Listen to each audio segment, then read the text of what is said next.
Jumpa lagi dengan Tiara di Bistan, bincang seputar pertanian. Kali ini Tiara ngadirin 2 wanita cantik dari Pulau Seberang.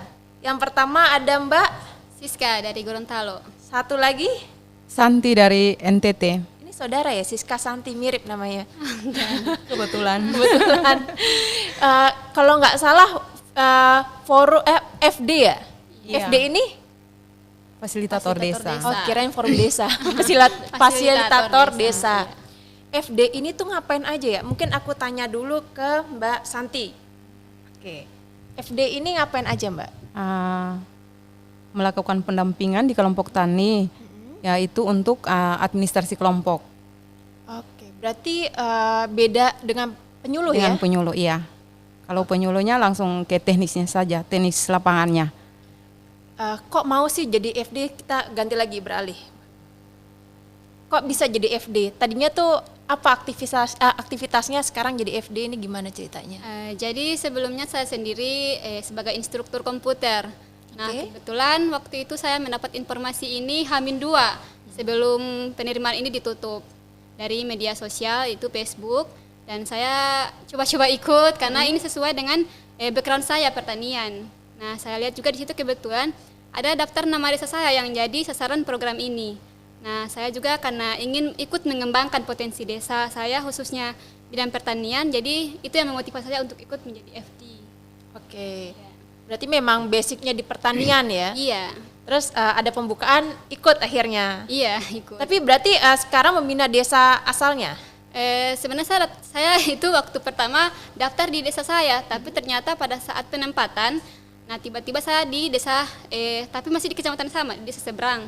Tapi masih dengan kecamatan yang sama, tapi itu tidak mengurangi semangat saya untuk tetap ikut. Jadi bukan yang dituju ya, malah ke desa sebelah ya? Iya. Kalau Mbak Santi sendiri gimana? Kalau saya sebelum menjadi FD itu saya sebagai pendamping kehutanan Oke. di Kementerian Kehutanan dari 2006 sampai 2014. Terus 2014 sama 15-nya tuh di PT bergerak di bidang energi. Lanjut lagi 2019 saya dipanggil dari Kementerian Kehutanan untuk mendampingi kelompok tani juga. Dari 2019 ada pembukaan FD juga dari Dinas Pertanian Kabupaten Kupang, dimuat di media sosial juga, terus di dinas. Akhirnya saya tertarik memasukkan lamaran, terus administrasinya lulus. Saat dites nama saya tidak muncul, maksudnya tidak lulus begitu, tidak lulus saat tes. Nah, lalu ada teman di desa yang sekarang saya dampingi itu mengundurkan diri begitu. Jadi dari dinas mau cari pengganti. Akhirnya dari dinas memanggil saya untuk siap tidak mau dampingi di desa ini. Awalnya saya belum tahu topografi desanya.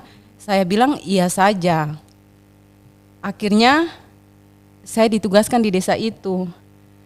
Awal perjalanan, sepanjang jalan ini saya kepingin nangis. Karena jalannya sangat ekstrim. Oh, oke. Di saat musim hujan ini tidak bisa lanjut ke desa saya karena banjir. Wah, mulai serius ini. Oke. Lalu berarti di sana itu topografinya Sangat, ya maksudnya mungkin menurut banyak orang ya, sebagai seorang perempuan sendiri mungkin tidak mampu untuk bisa dampingi di desa tersebut. Tetapi saya ingin mencoba, saya bilang biar saya coba saja, coba jalani. Akhirnya ya dengan berjalannya waktu ya saya bisa menikmati pendampingan ini di kelompok tani. di sana apakah perbukitan atau sungai, seperti apa sih? Di sana medannya tuh jalannya berbatu-batuan. Kalau musim hujan licin jalannya. Jadi bisa tantangannya bisa celaka, dengan kendaraan roda 2 tuh bisa celaka. Terus kalau musim hujan air-air di pinggir kali, kan jalannya dekat kali itu meluap, banjir. Jadi susah untuk melewati. Mbak Santi di sana menjalankannya sendiri atau ada rekan juga? Ada rekan kerja, kebetulan desa tetangganya ada FD juga, jadi dia yang sering ngantar saya ke desa. Terus ada penyuluh juga, gitu. pengalaman yang pernah paling mengerikan yang pernah dijalani selama jadi FD di situ? Medannya. Kena banjir. Kena banjir. Iya. Sebana banjirnya itu? Parah karena pas musim hujan kan ya waktu mau pergi tidak hujan. Belum hujan maksudnya. Sudah mau balik baru hujan lebat, akhirnya kalinya meluap. Gitu. Jadi teman saya yang bawa motor saya jalan, akhirnya maunya jalan tapi main jatuh karena belum tahu lubangnya di mana. Ini jadi jalannya sepanjang 1 kilo melewati 1 banjir. kilo? Iya. Lah, memang jarak dari tempat tinggalnya Mbak Santi ini ke lokasi Dari kabupaten ke lokasi desa binaan saya tuh 60 kilo. 60 kilo? Iya. Dengan jarak tempuh jamnya tuh 5 sampai 6 jam perjalanan. Sekali perjalanan Iya. 5 sampai 6 jam, Iya. 60 kilo. Iya. Itu pulang pergi atau gimana? Nginap seminggu tuh nginapnya 3 hari di desa. 3 hari di Iya. desa. Seminggu 3 hari Iya. untuk melewati itu. Iya. Loh, keluarga sendiri gimana dukungannya ini? Ya, maunya mendukung juga sih. Mendukung dengan pekerjaan ini makanya bertahan gitu. Jadi mengorbankan sedikit paling enggak waktunya keluarga Iya, untuk untuk kemajuan ini iya, ya. petani di desa. Kalau Mbak Siska sendiri gimana? Ada cerita apa nih selama pembinaan? Untuk suka dukanya. Ya, Nah, kalau untuk saya sih mungkin kalau untuk lokasi ekstrim seperti Mbak Santi mungkin tidak, tapi ada itu di beberapa teman yang lain di desa di Gorontalo ada, tapi kalau saya lebih ke menghadapi karakter petani. oke. Seperti apa karakternya di sana?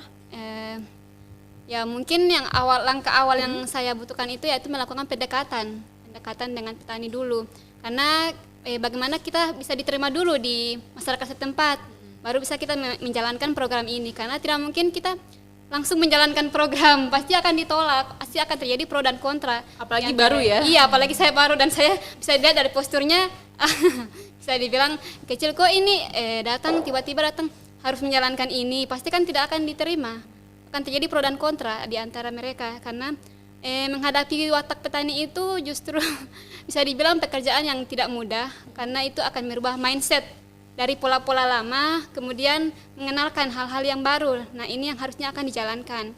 Gitu sih sebenarnya. Apalagi sekarang saya sudah di rolling ke desa yang satu. Oke, Nah, di sini yang lebih serunya, ternyata karakter petani dari yang desa sebelumnya ini lebih keras. Banyak yang apatis terhadap program, banyak yang menolak ternyata. Oh, ternyata ini kendala FD sebelumnya yang menghadapi petani seperti ini di desa yang sekarang yang saya dampingi. Masih melakukan pendekatan dulu, belum langsung ke program.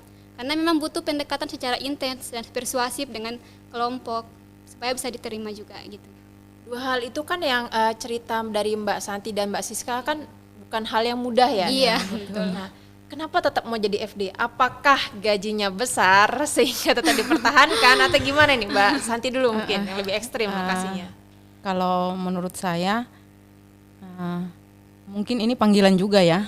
Panggilan juga, jadi apapun risikonya, mau jarak yang ditempuhnya jauh atau ekstrim, kalau kita bekerja dengan tulus, sudah mendekatkan diri dengan masyarakat desa setempat, pasti apapun tantangannya, meskipun gajinya sedikit, pasti kita akan menikmatinya, selalu bersyukur. Oke, kalau ada tawaran lebih besar? Ya gimana ya. Oke, kalau Mbak Siska? Kalau dari saya sendiri, karena kebetulan desa damping sahnya berjarak 16 km, jadi dari saya mungkin itu udah lebih dari cukup. Tapi kan berbeda lagi dengan teman-teman yang memiliki lokasi ekstrim. Dari biaya operasional saja itu tidak cukup, pastinya tidak akan cukup. Jadi ya mungkin iya, tapi karena kita bekerja juga dengan ikhlas dan saya juga berangkat dari keluarga yang mungkin bisa dibilang dari petani juga. Jadi ya itu ya menjadi semangat saya juga untuk bisa terus mendampingi. Tapi dari itu semua apa sih yang bikin mantap untuk wah saya memang di FD nih selain panggilan jiwa itu tadi, Mbak Santi mungkin? Yang membuat saya mantap menjadi FD itu karena saya sudah diterima seperti saudara, seperti keluarga di masyarakat desa tersebut. Terus sudah diterima di kelompok tani yang jadi binaan saya di desa dampingan yang sekarang saya dampingi. Terus saya bisa mengenal adat istiadat, kearifan lokal di desa tersebut. Itu yang membuat saya lebih mantap menjadi FD. Makanya waktu itu ditawar untuk pindah ke desa lain, tapi saya bilang saya sudah menyatu dengan desa ini, jadi saya tidak bisa pindah ke desa lain, karena kalau pindah ke desa lain berarti kita harus menyesuaikan diri lagi, begitu. Seperti tadi yang dialami Mbak Siska ya? Iya, betul. Kalau Mbak Siska sendiri apa? Kalau dari apanya tadi, Mbak? Yang membuat mantap nih, saya yang memang di membuat FD. mantap. Nah, itu tadi karena background saya, terus yang kedua itu karena memang saya ingin ikut mengembangkan potensi desa, terutama masyarakat petani. Nah, karena melihat hasil dari produksi ini belum berkembang di desa saya. Oh, oke. Ya, jadi itu yang menjadi panggilan jiwa juga. Kalau keseharian di sana FD ini apa aja yang dilakukan dengan petani? Pendampingan seperti apa? Mbak Santi? Oh iya, kalau selama di desa mendampingi kelompok tani itu yang dilakukan tuh yang sudah dilakukan saya selama pendampingan program Ricci Masuk di desa saya itu yang sudah dikerjakan saya itu yaitu pembuatan administrasi kelompok bersama badan pengurus, terus bersama penyuluh melakukan kegiatan sekolah lapang, mendampingi kelompok tani dalam pembersihan lahan, penanaman, perawatan tanaman di kelompok perawatan tanaman, terus sudah sampai ke pasca panen. Sudah yang sampai pasca panen. ya yang saya sudah lakukan di kelompok tani sampai hari ini.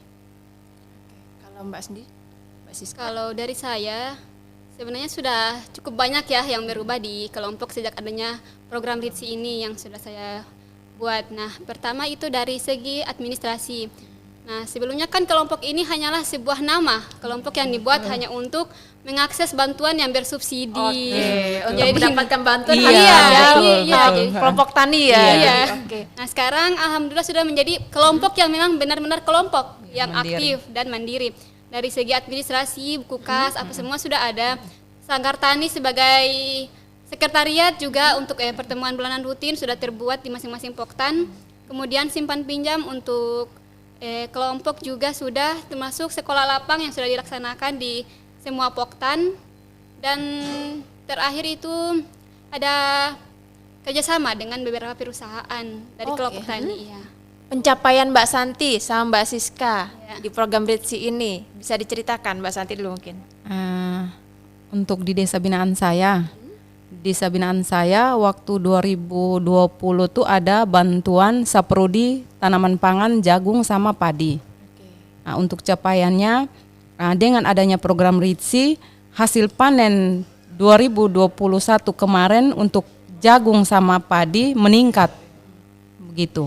Dari per kelompoknya 25 orang, untuk jagung per orangnya 25 hektar, 1 hektar, 1 hektar dengan hasil panennya tuh sebenarnya mencapai 4 ton per hektar, tetapi karena kemarin terjadi siklon Seroja, akhirnya per hektarnya cuma mendapat 3 ton per hektar. Dan untuk 25 anggota itu hasil panennya tuh 75 ton.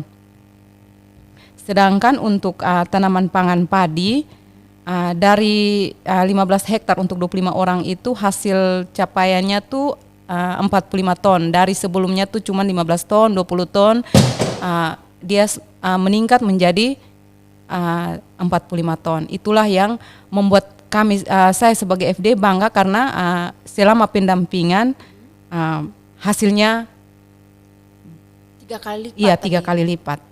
Terus untuk bantuan 2021 untuk KWT pekarangan hasilnya juga meningkat karena sebelum program Ricci-nya masuk tuh tidak ada aktivitas di pekarangan. Adanya program Ricci, maka aktivitas wanita-wanita di desa tersebut mereka memanfaatkan lahan pekarangan mereka untuk menanam tanaman hortikultura dan dikonsumsi dan dijual. Jadi menambah penghasilan menambah ya. penghasilan, mencukupi kebutuhan gizi dalam keluarga, mencegah stunting pada anak-anak. Itu yang selama saya dampingi di KWT. Jadi luar biasa nih Iya. pencapaiannya KWT pun juga sampai Iya. memberikan dampak yang positif ya. Iya, iya. Kalau Mbak Siska sendiri bisa diceritakan Mbak? Kalau dari Capaiannya. saya lumayan banyak ya. Itu yang pertama itu terjadi di kelompok KWT juga, kelompok wanita tani. Jadi yang awalnya kelompok ini tidak memiliki aktivitas dan hanya menambah pengeluaran keluarga. Nah sekarang setelah adanya aktivitas ini penanaman di pekarangan, memanfaatkan pekarangan, dari hasil tersebut itu bisa menekan pengeluaran keluarga. Jadi yang tadinya beli di pasar, nah sekarang sudah ada hasil tanaman sendiri di depan rumah. Nah kemudian juga ada yang sebagian dijual, sehingga ini juga menambah pendapatan dari keluarga. Nah yang kedua itu juga terjadi di padi sawah, ada peningkatan produksi sebesar 80%. Itu karena petaninya mengadopsi setiap teknologi yang diajarkan di sekolah lapang. Kemudian yang tadi juga saya sudah jelaskan adanya pemutusan mata rantai tengkulak, sehingga ini juga terjadi peningkatan terhadap pendapatan petani. Kemudian hal yang luar biasa itu juga terjadi di kelompok hortikultura, di mana kelompok ini sudah mendapat kerjasama dengan perusahaan besar, yaitu perusahaan Panamera. Jadi dengan sistem kerjasamanya ini, perusahaan memberikan bibit benih itu 18 varietas kepada kelompok tani untuk ditanam secara gratis. Nah untuk biaya perawatan dan budidaya ini itu ditanggung bersama antara kelompok dengan perusahaan 50-50%. Jadi 50% itu sekitar 4 juta dari kelompok. Nah ternyata hasil yang dihasilkan dari kelompok tani ini itu 27 juta, itu hitungan kotor. Tapi itu semua jadi milik petani. Jadi milik petani semuanya, jadi tidak ada dari perusahaan yang diambil. Murni untuk petani. Jadi bisa terlihat langsung dampak dari program ini. Ini yang diharapkan oleh RITSI, outputnya seperti ini. Ternyata setelah adanya RITSI untuk kesejahteraan petani ini sudah mulai terlihat. Betul. Sudah ada peningkatan dari segi ekonomi, dari segi ilmu sudah ada. Administrasi kelembagaan juga sangat terlihat, sangat berbeda jauh dari sebelum yang adanya RITSI.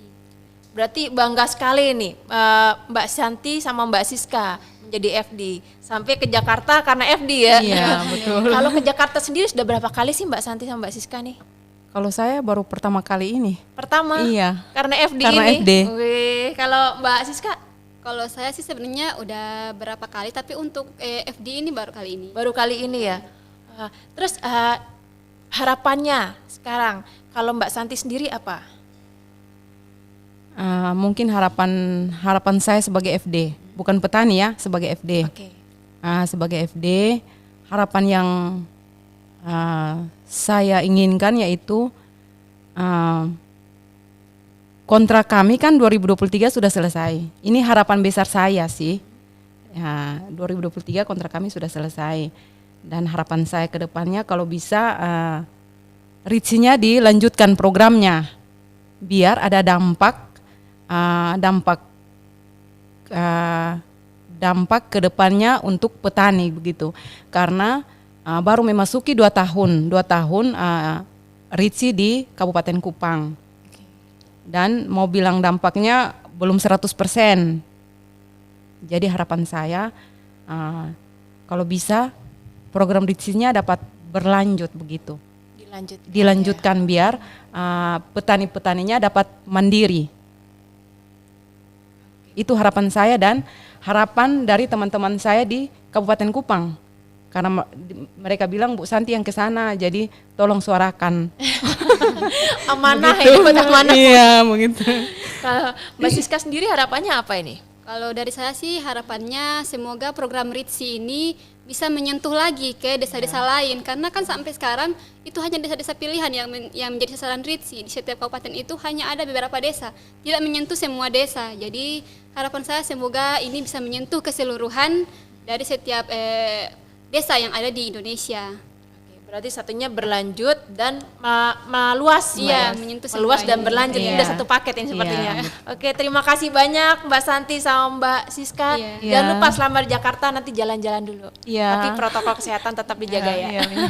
Baik semuanya, terima kasih untuk episode Bistan kali ini. Kita akan ketemu lagi selanjutnya, tapi jangan lupa follow semua akun medsos kita. Oke? See you. Yuk.